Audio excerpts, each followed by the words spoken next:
Friends मिठू kitchen ब्लग्से आपनादेरके स्वागत।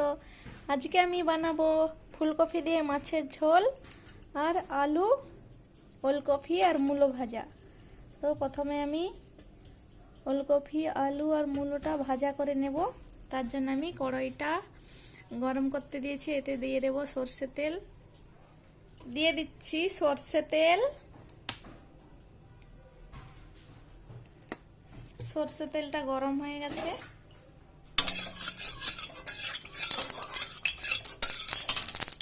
দিয়ে দেব ওলকপি আলু আর মূলো।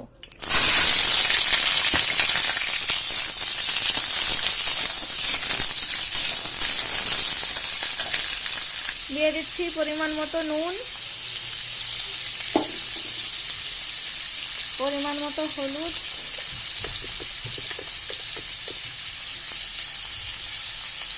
आगे থেকে নুন হলুদটা মাখিয়ে রাখতে পারেন আপনারা।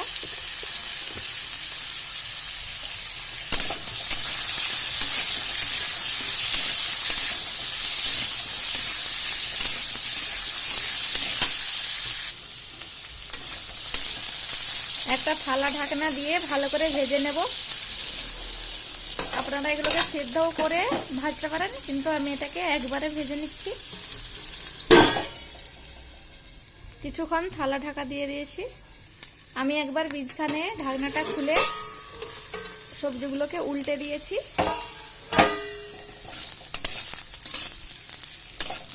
দেখুন ভাজা হয়ে গেছে। উল্টে পাল্টে ভাজতে হবে, তবে ভালো লাগবে খেতে। আলুগুলো সেদ্ধ হয়ে গেছে।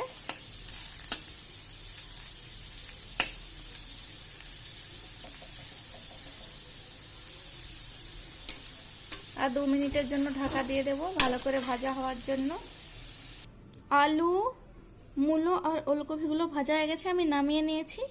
এইবার আমি এই কড়াইতে ফুলকপি আর আলুগুলো ভেজে নেব। প্রথমে আলুগুলো ভেজে নেব। এখানে ফুলকপি রাখা আছে, কেটে নিয়ে রেখেছিলাম। তো এগুলোকে আমি ভেজে নেব মাছের ঝোলের জন্য।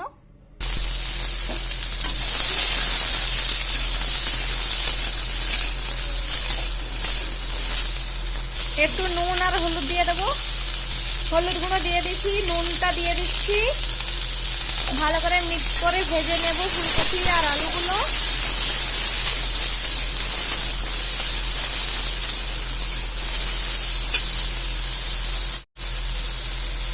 ফুলকপিটা আর আলুটা ভাজা হয়ে গেছে, আর একটু ভেজে নেব। ফুলকপি আলুটা ভাজা হয়ে গেছে, এবার আমি নামিয়ে নিচ্ছি। ফুলকপিগুলো নামিয়ে নিয়েছি। আর আমি কড়াইতে সরষে তেল দিয়ে দিয়েছি, তেলটা গরম হয়ে গেছে। এইবার আমি একে একে মাছগুলো ভেজে নেব। মাছটা হচ্ছে রুই মাছ। তো রুই মাছ দিয়ে আমি আলু ফুলকপির ঝোল বানাবো।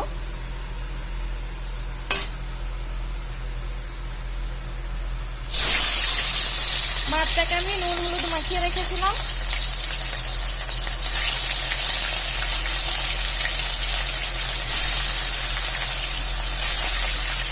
মাছগুলো সব দিয়ে দিয়েছি। এবার ভেজে নিচ্ছি মাছটাকে।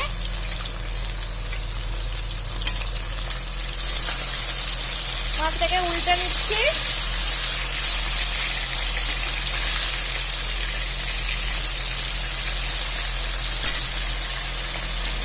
মাছগুলো ভাজা হয়ে গেছে, এবার আমি নামিয়ে নেব মাছগুলো। মাছটা নামিয়ে নিয়েছি। এই যে সরষে তেলটা কড়াতে রয়ে গেছে, এর উপরে আমি দিয়ে দেব একটা গোটা লঙ্কা, একটা তেজপাতা আর 5 ফোড়ন।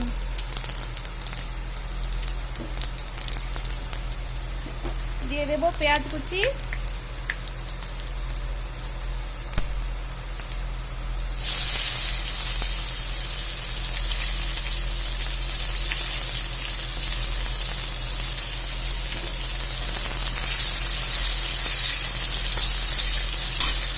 পেঁয়াজটা লাল হয়ে ভাজা হয়ে গেছে। এর মধ্যে আমি দিয়ে দেব আদা রসুন আর জিরে বাটা।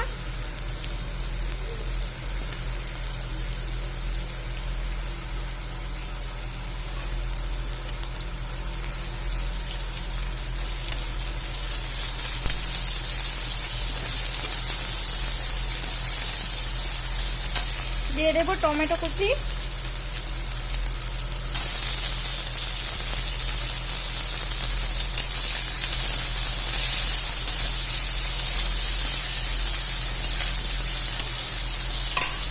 এর মধ্যে দিয়ে দেব হলুদ গুঁড়ো আর লঙ্কা গুঁড়ো। দিয়ে দিচ্ছি হলুদ গুঁড়ো,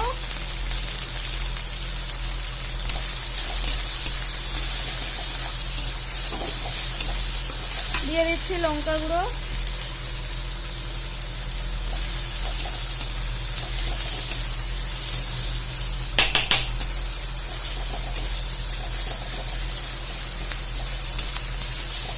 দেওয়ার দরকার নেই।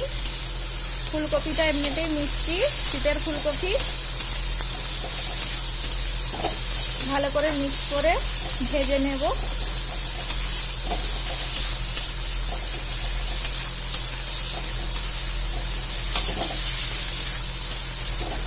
একটু জল দিয়ে দেব।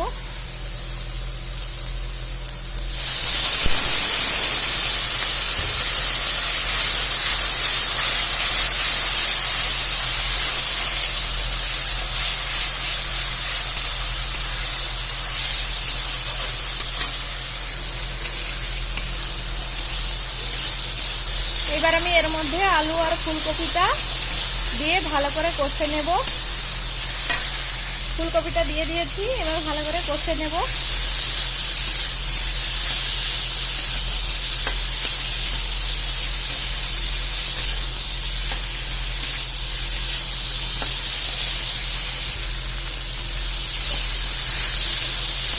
এবার আমি জল দিয়ে দেব।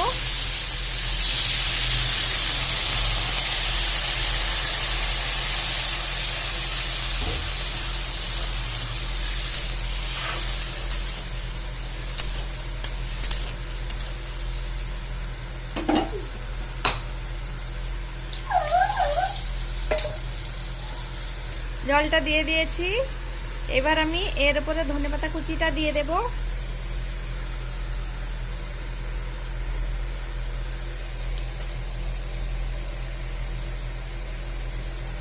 এইবার আমি একটা থালা ঢাকনা দিয়ে কিছুক্ষণের জন্য ফোটাবো।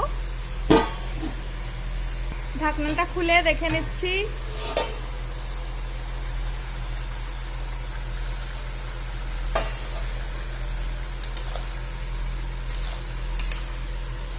খুব সুন্দর একটা গন্ধ বেরোচ্ছে, পুরো মাংসর মতো।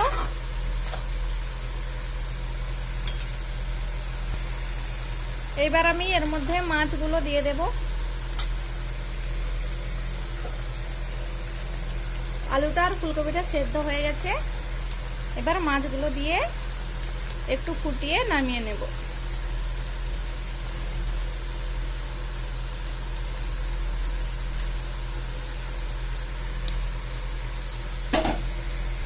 ঝোলটা রেডি হয়ে গেছে ভাত দিয়ে খাওয়ার জন্য। লাইক শেয়ার কমেন্ট করবেন, চ্যানেলটিকে সাবস্ক্রাইব করে দেবেন।